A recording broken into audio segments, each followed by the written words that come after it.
Morning, everybody. Good morning. I'm Kim Kross. I'm the Chief Operating Officer for Elevate K-12. I'm joined by Dr. Amy Peterson. She is our VP of Academics. And we're here to talk to you today about the teacher shortage. It's nothing that I think any of us aren't familiar with today, but we'd like to talk to you about our solution on how we solve this teacher shortage crisis and help with some of the school's human capital strategies across the country. So what's the current state of the teacher shortage crisis? I won't spend a lot of time on this. We've all been reading all of the articles. Ed Week says 3/4 of districts across the country are experiencing moderate teacher shortage issues. According to LinkedIn, 62% increase in teacher resignations across the country. And between January and November of last year, 800,000 teachers resigned. We are feeling this across the country in spades, and I'm sure in your districts as well. According to EdWeek, 75% of urban districts and 65% of rural districts are experiencing teacher shortage issues in their schools. Right now, Elevate K-12 works with over 200 districts across the country. We serve over 50,000 students across the country. A lot of rural districts that we work in, mostly underserved districts, who we place teachers in those classrooms remotely. So we're going to walk through what that looks like. So what do we offer? What do we do? So we help with teacher vacancies, permanent, long-term, full-year, semester, long-term 9-week absences. We do a lot of career tech and advancement classes. Sometimes school districts just can't offer those because they don't have the teachers in their schools. And we also offer Tier 2 intervention classes as well, all with live certified teachers brought into your school. So what are we? We are not credit recovery. We are not asynchronous learning. A lot of schools use asynchronous learning in place of classrooms where they don't have a teacher. We actually bring to the classroom a live quality certified teacher that is subject certified, often has reciprocity in your states, and bring those directly into your classroom. So what does it look like? So our classroom, what you'll see from this diagram, is our teacher comes into your classroom at the front of the room. Your students see that teacher live, big screen in the front of your room through your Promethean boards. You have a classroom coach in your classroom who is helping to monitor student behavior, time on task, making sure that they're pacing appropriately, kind of a co-teaching model with your teacher. The teacher is on the screen along with all the content we're teaching. The students have a laptop at their desk. They don't see the teacher there, they're seeing the content only. And that is also where we display to those students things like formative assessments, summative assessments, SEL-based polls, and things like that that help keep our content engaging even though the teacher themselves is not physically present in the classroom. So this is a diagram. What does it look like in practicality? This is one of our schools down in Georgia. Actually, this science class at Yeager Middle School. Teacher is on the front of the screen, the classroom coach helping to assist and make sure there is order and semblance in the classroom. Kids engaged, all working on the activities together in groups, etc. in that classroom.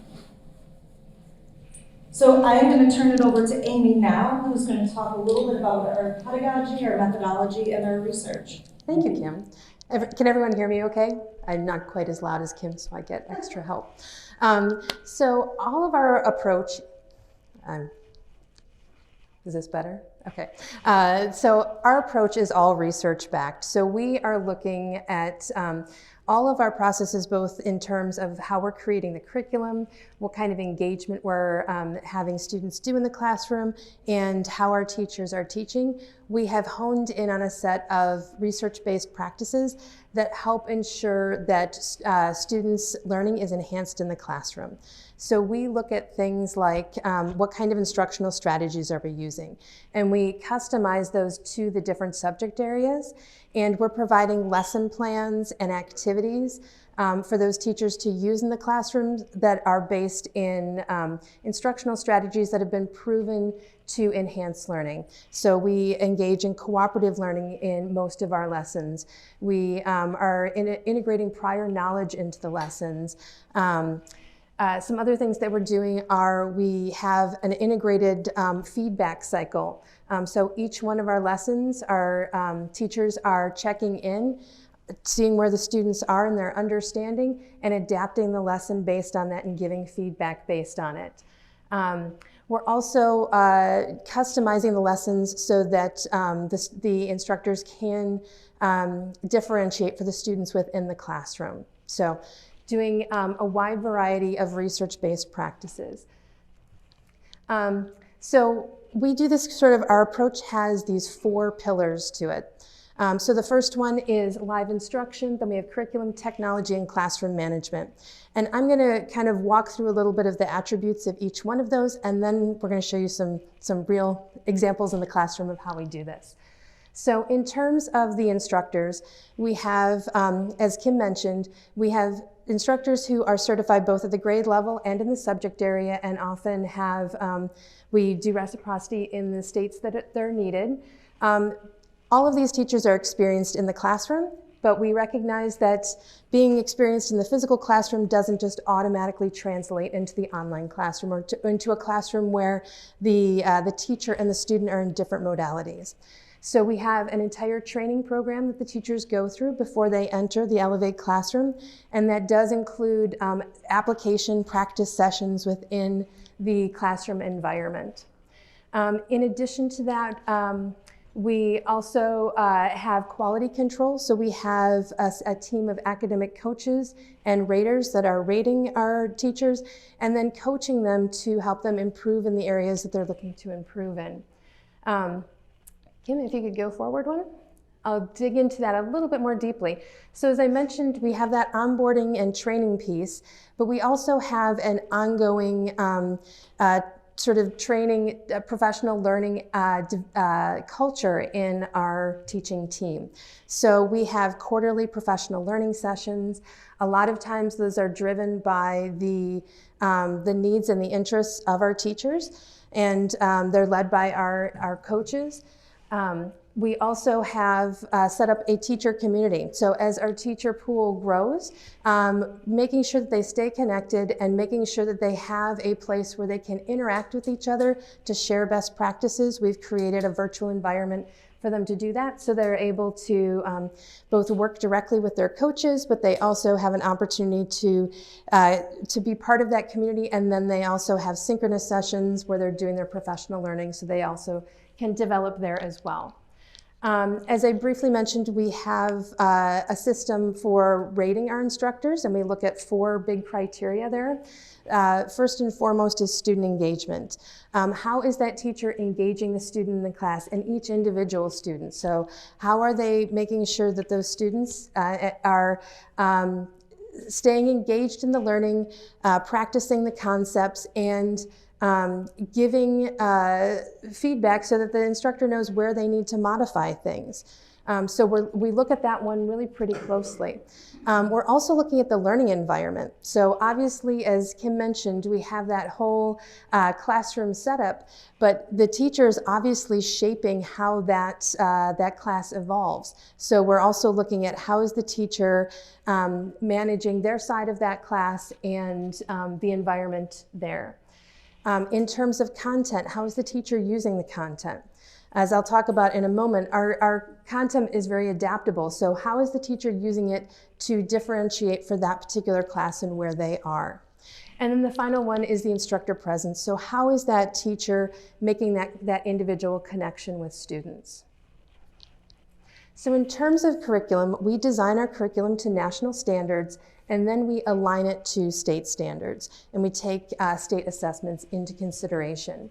We do backwards design, so we're starting off with those standards, looking at how they will be assessed, and then developing lessons based on supporting students to do well in those assessments. We also develop the lesson plans so that they are very flexible. So if it's a day or a classroom where students need to go a little bit slower or need to get refreshers on items, that content is available there for that teacher to pull on. we'll go ahead to technology. So as Kim mentioned, she kind of showed you that technology setup with that the teacher is on the big screen in the front of the class, and then the student screen has a more close-up version of that content. Plus they have all of these interactive tools like quizzing and polling and chat types of functions. And then we have on-demand technical support to help, because as we all know about technology, it is never 100% all the time. So this is an example of one of our, what we call QZs, which is our quizzing function. It's our formative feedback that we have in each one of the lessons. It lets the teachers see how the students have been progressing in the lesson so that they know where to adapt the lesson. So again, this is the classroom setup. As Kim mentioned, we have this classroom coach in here, and this is a really important role in our classroom because that person is the teacher's partner in the classroom. So they are there to obviously help manage student behavior, but they can also help troubleshoot technology. When technology, if the student's having trouble logging in, that can keep them from paying attention in class. And so we're looking to sort of remove any barriers that might exist. And then that classroom coach also imports and exports the grades into the school's system. So the kind of daily routine looks like this. The classroom coach will set up the classroom, so they'll log in on the big screen. The teacher then performs a bell ringer activity to get the students focused and engaged. Then they go through the lesson plan.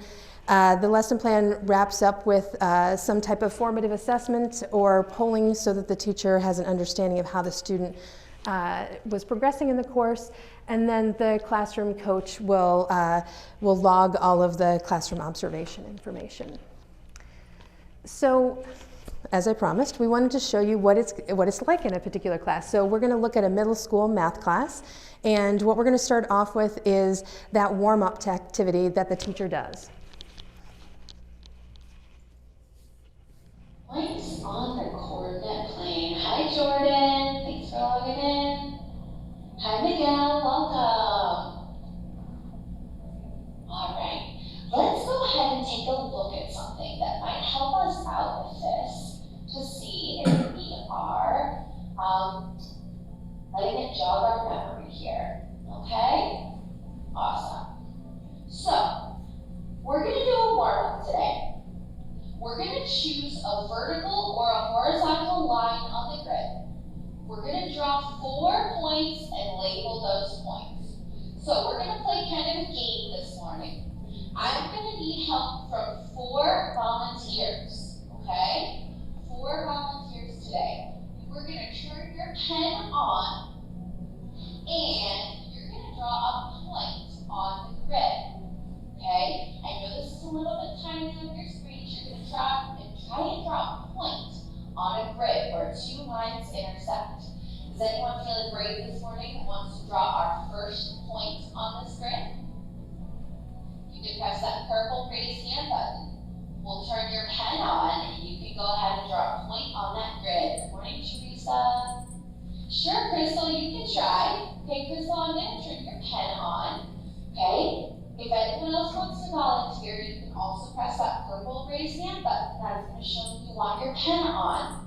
Crystal, pick anywhere on this grid where 2 of those lines intersect at a cross and draw a point for us. Okay? It's a little hard to draw in here, so don't worry if it doesn't look perfect. All right.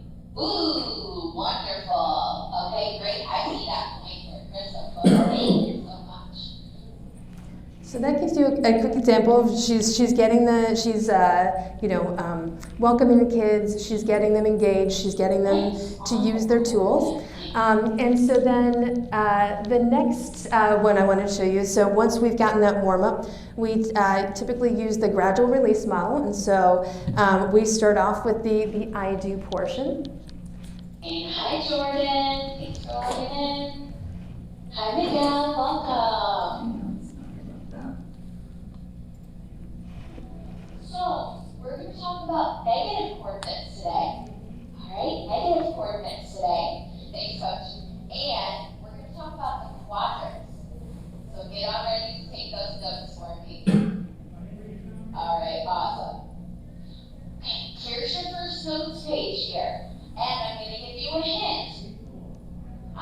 write this down because we're going to do a little game with this shortly. So I would write this down because we're going to play a game here. Okay, here we go. Any of the four areas, we divide up the plane, we call quadrants. Okay, we call quadrants here. So those four sections on our coordinate plane we call quadrants. Those are going to have numbers. Okay, they're number 1, 2, 3, and 4. They're usually numbered with these Roman numerals. How many of you remember Roman numerals? Like this. That 1 line, 2 lines, 3 lines, and then 4 like this. Remember those? Nice. Okay, Shariana remembers them? Very good. Okay, so this is 1, 2, 3, and 4, in case you're a little bit confused. Our quadrants are going to go in counterclockwise order. Counterclockwise order. And then she actually pulls out a clock to remind them what clockwise and counterclockwise is. And you could see, you know, in that first one, she's engaging them with the tools. The second one, she's actually engaging them with paper, having them write notes. And so then we'll go. We're going to talk about negative coordinates. So then we're going to go into the we do part. Sorry, I thought you started. Okay, here's our game. Are you ready? We have a coordinate grid here with different colors. When I say the magic word, you're going to tell me the color that matches the coordinate or the quadrant I'm talking about. Okay? So I will say a number for a quadrant. You tell me what color is there. You're going to put this in the class chat. So you can type the names of the colors, or you could just type R for red, B for blue. Got it? Yeah, thanks, Shariana. You can put the first letter of the color, sure. So R for red, G for green. Totally works for me. Good question, Alex. What should the magic word be? What should the magic word be? What do you guys think? Alex's name should be the magic word? Okay, when I say Alex, you can send your answer. Are you ready? You're going to that class chat, that team class chat, for no device, for Layla and anyone else without a device. Write it as fast as you can. Are you ready? Okay, I'm going to say the quadrant. When I say Alex, you can type your answer, but not until I say that. Are you ready? Okay. Which color is quadrant 1? Think about it. Don't press enter. Think about it. Don't press enter. Ready? Set? Alex. So you can see there, and I wanted to clarify that that's the teacher's view. So the teacher's seeing that chat. She's also got a private chat that she can see, but the students can engage with her both in that private and public chat mechanisms, because different students are looking for different kinds of interaction with their teachers.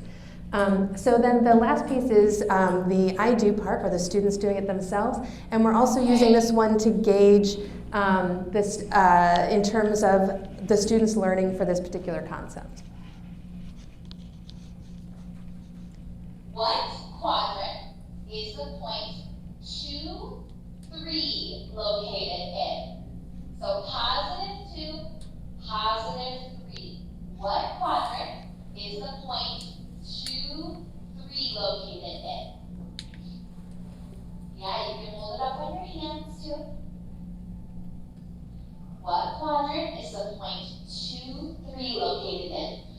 In other words, which quadrant are both numbers positive? Which quadrant are both numbers positive? And so you can see that one we're using the polling feature, and again, and rather than having just one kid answer the question, they all got to answer the question. The teacher got to see individually how they're doing. So that was an example of one of the classes that we did. Awesome. So I think obviously one of the most important things is the efficacy of the program. You can have all the engagement you want in the classroom, but if the kids aren't learning and progressing, that's half the battle. So we pulled together a little bit of data on our latest cohorts of students from fall until now and want to share that with you. So unit test scores between September and February across the board, across all of our programs in the country, have gone up 12%. So unit test scores for those kids. Formative assessments have stayed pretty flat, but we expect that, right? Kids are learning new concepts, that's the whole point of formative assessments. And our attendance scores have actually gone up, so our average learner experience score is 88%. So back again, unit test scores from September, 58% up to 70%. We're very excited about those numbers. The program is really resonating with kids. The QZ scores, again, have stayed pretty consistent across the board. Again, students are learning concepts every day in class, and those QZs are assessing those measures against them. We assess our students. We give them surveys. We want to know what they like and what they don't like. And we take that feedback very seriously across the board, whether that's from our students, from our teachers, from our classroom coaches. 95% in our last survey, which I think we had about 15,000 respondents, 95% of our students found our teachers to be supportive, and 93% found the classroom coach to be helpful in those classes. So extremely important that the students are seeing the benefit of having that teacher and classroom coach, their interaction together. What do they think about the classes themselves? 88% found learning to be fun on the Elevate K-12 platform. 91% said that they are learning new concepts and that they're more confident in their skills. And 86% believe that the Elevate platform has helped them succeed in class. We know what their alternatives are. Sometimes we have long-term subs, and sometimes our long-term subs are great. Sometimes we have long-term subs, and we all know that sometimes they are not great. Does Elevate K-12 say that we are going to be better than your best teacher in the front of the classroom? Never. But what we are better than is some of the substitutes, solutions that we've had to come up with together as an educational system to deal with the issues that are happening across the country right now.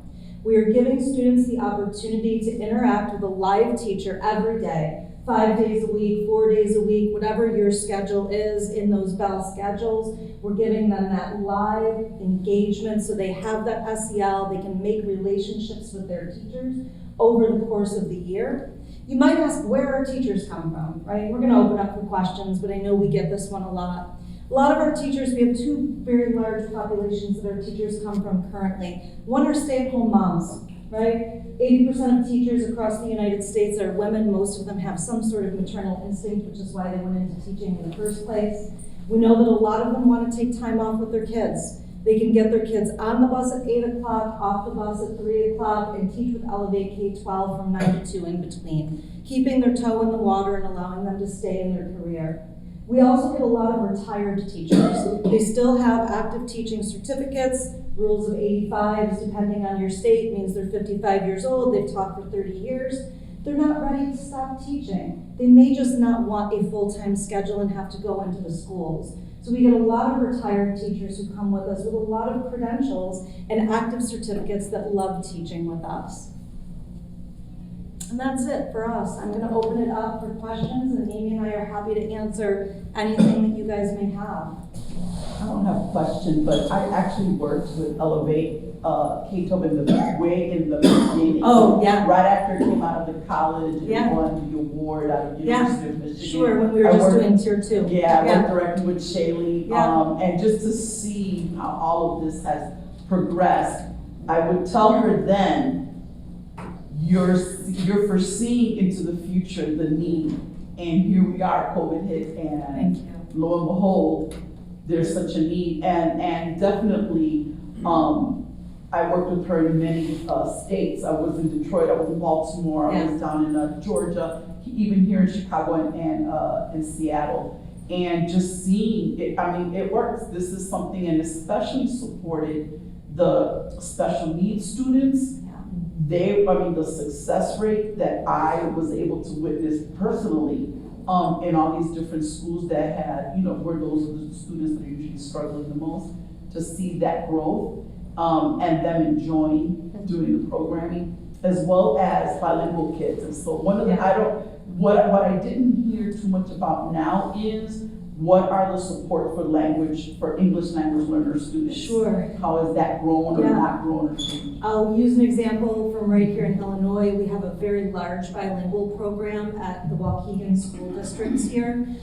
We actually hire bilingual certified teachers or ESL certified teachers if your state requires them to be SIE certified teachers, and we get those teachers in the classroom. We're actually working this year to even expand that further to have dual language English and Spanish supports for those teachers in the classroom. We all know ELL learners need intro vocabulary earlier before the lessons and giving those tools for those students. Same thing with IEP students. Right now, we work very closely in the gen ed space with the classroom coach and the schools to understand, for those mild to moderate learning disabilities, student needs to be in the front of the classroom, they need extra test time, they need larger font, they need the directions read to them. All of that is possible with our platform right now and actually working very well in many of the school districts that we have. But we didn't show any Tier 2 statistics today. We were focused more on the gen ed, but our Tier 2 programs, our intervention programs, do have a very high success rate. We often see, and we've used it across the state quite a bit, a lot of them use it for a little bolstering of skills. There's 16 32-session programs to just focus in on those key end-of-year tests and really bolstering some of those skills where the kids may have had Swiss cheese holes that they missed during the year, and how do we work to fill those. So we have a lot of schools that actually do Tier 1 with Tier 2 on top of it, and throughout the year make that happen. Yes? Have you all had any experiences when the children have to go remote or virtual? Yeah, so we were doing gen ed classes before COVID started. I'll take you back in history to March of 2020 when the world went sideways. Our platform is actually able to support students all together in the classroom, students all remote, or half and half. And so actually this year where a lot of schools were struggling with how to do the virtual learning environments for their schools, that same student at home that may not be in the classroom is seeing that same teacher that's working with 10 kids in school and 10 kids at home, and they're still participating in one holistic classroom together. So how does your company actually then work with the school district for certain classrooms? Like, do we just need math teachers? We just need Spanish it's a great teachers? question. Like, how do you integrate all that? Yeah, so we sell our classes by the period. And so a school can come to us, maybe it's a rural school and they don't offer French right now and they're not going to hire a full-time French teacher, but they've got 20 kids that have an interest in French. We can give them one period of French for the full year for those kids, and now they're offering classes they wouldn't have already had. Or conversely, I'm missing 10 math teachers. Each math teacher would typically teach 6 periods, so we get them a full complement of math teachers across the board that would teach all their middle school math, and etc. We also have some schools, let's take 8th graders who are already progressed enough to need Algebra 2. Can't bus them to the high school, whatever the situation. We have some schools where we will actually have 5 kids from 3 or 4 different middle schools taking an Algebra 2 level class, so that that school is able to offer those far accelerated kids an offering that they may not otherwise have. And in the middle of the year, like if things go wrong, like Yeah, we do it all the time. We're still adding classes. Yeah. I think we added, 20 more classes this week where someone needs just the last 9 weeks of the class covered. Amy and her team will sit down, we'll look at our curriculum scope and sequence, see what the teachers have already taught for the year, where the kids are, where they've left off, what they need between now and the end of the year. We build that scope and sequence together and then get those kids the teachers straight away. Yes. The classroom coach, Yeah. that's hired by the school. Yeah, it's typically a school paraprofessional is what we see most often. You We have a all- very robust training program that we put them through. And then we have an online classroom coach university that they can then get training. And then we actually have what we refer to as an educational program manager in an area or region or district who's there to help support them and kind of make sure that they're getting the tech training, the classroom training, all the things that they need to be successful. You have set qualifications that person should have. We have a job description that we can provide you that gives you kind of the basics of that, but yes. How do you deal with screen time? I mean, like, this does increase screen time, right? It was one of the major concerns. It does, but they're not doing anything different than they would be if they were doing a Google Classroom session or some other session that they would be doing. We are working on some metrics and statistics in our software to allow us to track time on task and time that they're listening cognitively, but we also believe that our system provides for those students that are auditory learners, visual learners, and tactile learners all at the same time, so that again, that department chair who might be involved or the classroom coach can differentiate, help differentiate for those different students. I mean, like, you are in competition with a teacher in the class. So if there's a teacher in the class, then there isn't that much of screen time. That's right. But when you're online all the time, you're on screen all the time. So if a student were to be on screen for say 6 periods of the day, that's a lot of screen time. And we make all of our decisions based around what's best for the kid. I would never recommend 6 hours of Elevate K-12 a day. I would also say we're not competing with the teacher in the classroom. We're competing where you have no teacher in the classroom. And that's the difference. Your best teacher at the front of the classroom is always going to be amazing for those kids. We all have those teachers that we've had work for us. We would never say replace that with Elevate, but for the places where you are running shortages, where you do have a need, this is, in our minds, the next best thing that you can have because it is a real live teacher, certified, credentialed, knowledgeable in their subject area, and it's not putting them on some asynchronous software, which really would be straight screen time. So, I mean, I was really thinking that the classroom coach might get kids off the screen and then they're doing some collaborative work. And we do, and we didn't show that So the today. lesson plan would have some elements of that. Absolutely. Right, so for example, we have, I was just visiting a class a couple weeks ago where the students were working on this mathematical model.